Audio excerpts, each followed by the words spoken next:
Bulletin में सबसे पहले आपको बताएं कि ईरान में दहशतगर्द हमले की तफसील ये है कि ईरानी शहर करमान में कब्रिस्तान के करीब 2 धमाकों में जाँ बहक अफराद की तादाद 188 हो गई है। 141 से ज़्यादा अफराद जख्मी हुए हैं। धमाके पासदारान इनकलाब के कमांडर जनरल कासिम सुलेमानी की चौथी बरसी के मौके पर हुए हैं। बरसी के लिए कब्रिस्तान में हजारों अफराद जमा थे। ईरानी मीडिया के मुताबिक कब्रिस्तान के दाखिली दरवाजे पर धमाका खेज मवाद से भरे 2 थैले रखे गए थे। ईरान में जुमेरात को सोग का ऐलान किया गया है। अरब टीवी के मुताबिक इन 2 धमाकों में जाँ बहक अफराद की तादाद 188 हो चुकी है।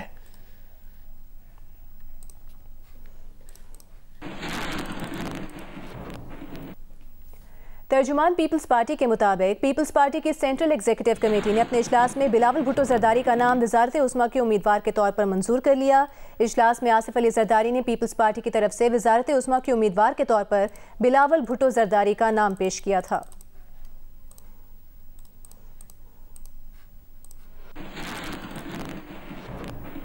पीटीआई एक बार फिर अपने इंतखाबी निशान बदले से महरूम हो गई। पेशावर हाईकोर्ट ने हुक्म इम्तना खत्म करके इलेक्शन कमीशन का 22 दिसंबर का पीटीआई से बल्ले का निशान वापस लेने का फैसला बहाल कर दिया है।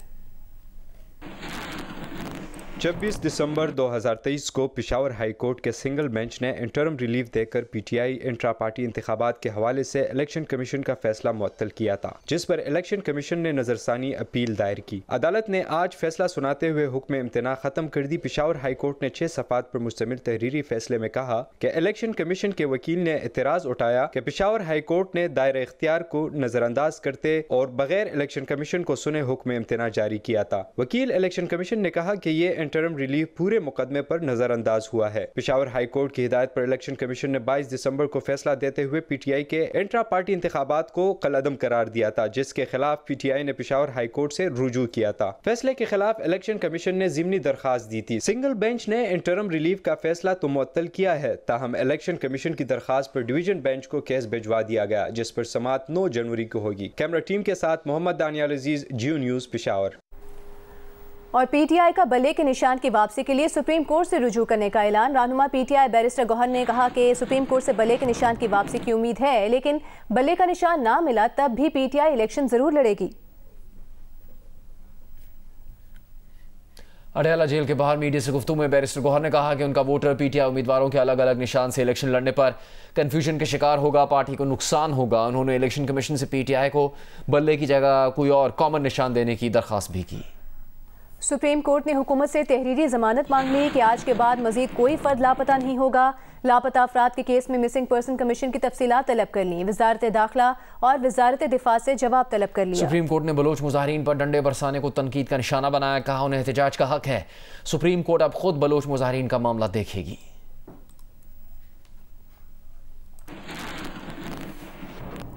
लेवल प्लेइंग फील्ड से मुताल्लिक केस में सुप्रीम कोर्ट ने आईजी, चीफ सेक्रेटरी और एडवोकेट जनरल पंजाब को नोटिस जारी कर दिए। चीफ जस्टिस ने पीटीआई के वकील लतीफ़ खोसा से कहा कि सबूत दें। इलेक्शन कमीशन ने सुप्रीम कोर्ट के किस हुक्म की तौहीन की, क्या कोई शिकायत दर्ज करवाई? लतीफ़ खोसा शिकायत की कॉपी ना दिखा सके। चीफ जस्टिस बोले आप अपना वक्त ज़ाया कर रहे हैं, इलेक्शन हो जाएगा फिर शिकायत दर्ज करा लीजिएगा।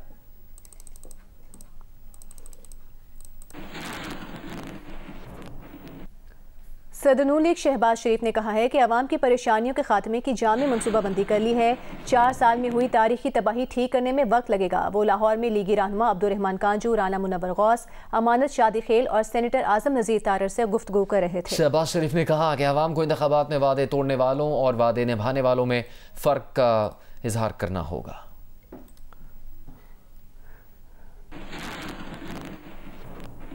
बाजौड़ की तहसील मामून में जमीयत उलमा इस्लाम फे के उम्मीदवार कारी खैरुल्लाह की गाड़ी के करीब रिमोट कंट्रोल धमाका हुआ। कारी खैरुल्लाह महफूज रहे। डीपीओ बाजौड़ काशिफ जुल्फिकार के मुताबिक धमाका खेज मवाद इलाका बरकमर में सड़क के किनारे नस्ब किया गया था। गाड़ी को जज़वी नुकसान पहुंचा।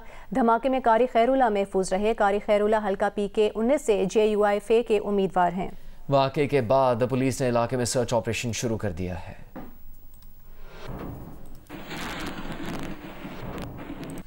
पाकिस्तान तहरीक इंसाफ की रूपोश रहनुमा जरताज गुल राहदारी जमानत के लिए पेशावर हाई कोर्ट में दरख्वास्त दायर कर दी। ताहम गिरफ्तारी के खदशे के पेश नज़र जरताज गुल ने हाई कोर्ट से बाहर जाने से इनकार कर दिया। पुलिस की भारी नफरी हाई कोर्ट के बाहर तैनात कर दी गई है। ताज़ा इत्तलात के मुताबिक chief justice Peshawar high court अदालत पहुंच गए हैं। उन्होंने मामले पर बात करने के लिए SSP ऑपरेशंस को अपने चेंबर तलब कर लिया है।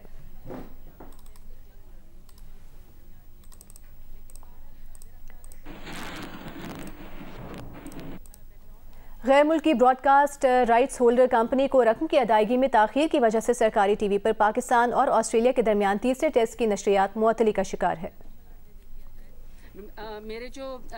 पाकिस्तान में पाक ऑस्ट्रेलिया सीरीज को नशर करने के हुकूक सरकारी टीवी के पास भी हैं, लेकिन वो इन हुकूक के लिए बुनियादी राइट होल्डर कंपनी को रकम बर वक्त अदा न कर सका, जिसकी वजह से सरकारी चैनल पर सिडनी टेस्ट के पहले दिन का खेल नशर न हो सका। जराये के मुताबिक मामला ताहाल हल तलब है। हुकाम जल्द अज जल्द रकम की अदायगी यकीनी बनाने के लिए कोशा हैं। रकम की अदायगी होते ही सिडनी टेस्ट की नशरियात बहाल कर दी जाएंगी।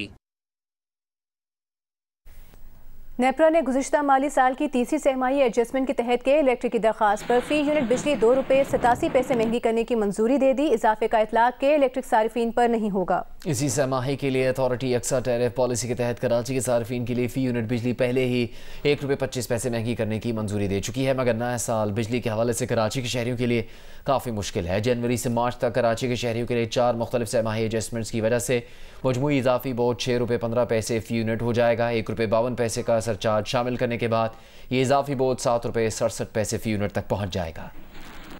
मुस्लिम लीग नून के सदर शहबाज शरीफ ने साबिक वफाकी वज़ीर ख़जाना सरताज अजीज़ की वफ़ात पर अफसोस का इजहार किया है। उनका कहना है कि सरताज अजीज़ ने उम्र भर जमात और नज़रिए से अटूट वाबस्तगी निभाई। वो नवाज शरीफ के बाएतमाद साथी थे, उनकी कमी कभी पूरी नहीं हो सकेगी। निगरान वज़ीर आला पंजाब मोहसिन नकवी ने भी सरताज अजीज़ की वफ़ात पर इजहार अफसोस करते हुए मरहूम के लवाहिकीन से दिली हमदर्दी का इजहार किया।